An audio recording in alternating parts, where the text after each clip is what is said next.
2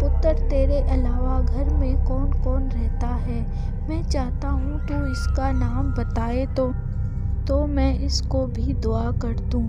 دادی بولی، میرا معصوم بیٹا اور شوہر کے علاوہ کوئی نہیں۔ جوگی بولا کہ پتر تو مجھ سے چھپا رہی ہے، کوئی اور بھی ہے تیرے گھر والوں کے علاوہ؟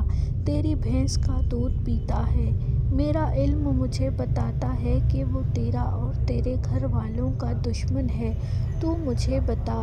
دادی جو سیدھی سادی تھی پریشان ہو کر بولی، اور تو کوئی نہیں، ایک اجنبی نوجوان کچھ دن سے دودھ پی جاتا ہے مگر ہمارے گھر نہیں آتا۔ یہ سن کر دونوں جوگی ایک دوسرے کو دیکھ کر مسکرا دیے۔ وہی بوڑھا جوگی بولا، وہ کب آتا ہے؟ تو دادی نے اسے وقت بتا دیا۔ جوگی بولا، وہ انسان کے روپ میں کوئی بلا ہے، تو ہمیں اجازت دے کہ ہم جھنڈ میں چھپ رہے ہیں، اور جب وہ آئے تو ہم اسے پکڑ لیں۔ سادہ سی عورت چالاک جوگی کی باتوں میں آ چکی تھی۔ اس نے نہ صرف ان کو اس بات کی اجازت دے دی بلکہ چارپائی بھی ڈال دی کہ اس پر سکون سے بیٹھو، میں تم لوگوں کے لیے کھانا بناتی ہوں۔ ادھر دادا ابو زمیندار کی بھینسوں کو چارہ ڈالنے میں مصروف تھے کہ دادا کو ان کے نام کی پکار سنائی دی۔ انہوں نے مڑ کر دیکھا تو ان کو وہی نوجوان کھڑا دکھائی دیا۔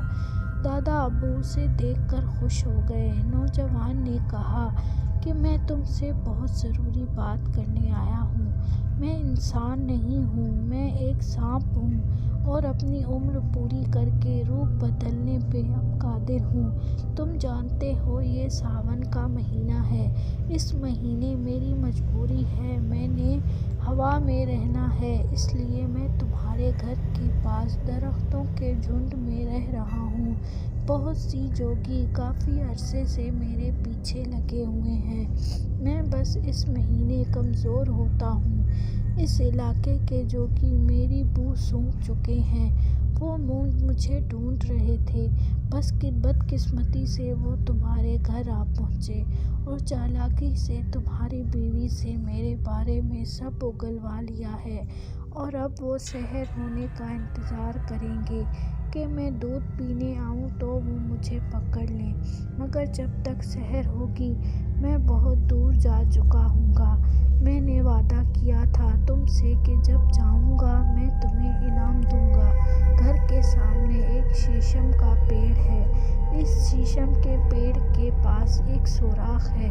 پرسوں جمعے کے دن فجر کی نماز کے بعد اپنی بھینس کا تھوڑا سا دودھ اس سوراخ میں ڈال دینا، اور یہ کپڑا جیسے تمہیں کوئی آواز آئے اس سوراخ کے منہ پر ڈال دینا، اور واپس چلے جانا۔ کچھ دیر بعد واپس جانا، تمہارا انعام تمہیں مل جائے گا۔ اب گھر واپس جا کر کل صبح تک اپنی بیوی سے یہ جوگیوں سے کوئی بات نہ کرنا، تاکہ میں تب تک دور چلا جاؤں تمہاری بیوی کے بجائے۔ اگر یہ غلطی تم نے کی ہوتی تو میں تمہیں سزا دیتا، مگر تم بے قصور ہو۔ انعام پا کر اپنی بیوی بچوں کو ساتھ لے کر یہاں سے کسی دور دراز کے مقام چلے جانا، اب یہاں تمہارا رہنا بہتر نہیں ہے۔ یہ کہہ کر وہ نوجوان مڑا اور چلا گیا۔ دادا ابو جو حیرانی سے کھڑے سب سن رہے تھے، شرمندگی اور پریشانی اور تعصب سے اسے جاتا دیکھ رہے۔ انہوں نے کپڑے کو دیکھا، یہ ایک سرخ رنگ کا رومال سائز کپڑا تھا۔ انہوں نے اسے لپیٹ کر جیب میں رکھ لیا۔ دادا ابو سمجھدار انسان تھے، ساری بات سمجھ چکے تھے۔ مختصر یہ کہ اس دن دادا ابو جان بوجھ کے شام بعد واپس گئے۔ دادی بڑی بے چینی سے دادا کا انتظار کر رہی تھی۔ دادا کو دیکھتے ہی ساری بات جھٹ سے سنا دی، اور کہا، میں تو ڈر کے مارے آج بھینس باندھنے بھی نہیں۔ جوگی بابا کو بھینس کھول کر دی اور انہوں نے وہاں باندھ دی۔ اب جوگی بابا کو مل لو۔ لو، مگر دادا ابو نے تھکاوٹ کا بہانہ بنا کر انکار کر دیا۔ اگلی صبح دن چڑھے جوگیوں نے دروازے پر آواز لگائی کہ ناشتہ پانی دے دو۔ دادا ابو نے، جو آج بھی زمیندار کے گھر کام کرنے نہ گئے تھے، دروازہ کھولا اور بڑے غصے سے جوگی کو کہا کہ جتنا جلدی ہو سکتا ہے یہاں سے چلے جاؤ، ورنہ پورا گاؤں اکٹھا کر کے سزا دلواؤں گا کہ تم پہلے لوگوں کے گھروں میں سانپ چھوڑتے ہو، پھر پکڑنے کے بہانے ان سے معاوضہ لیتے ہو۔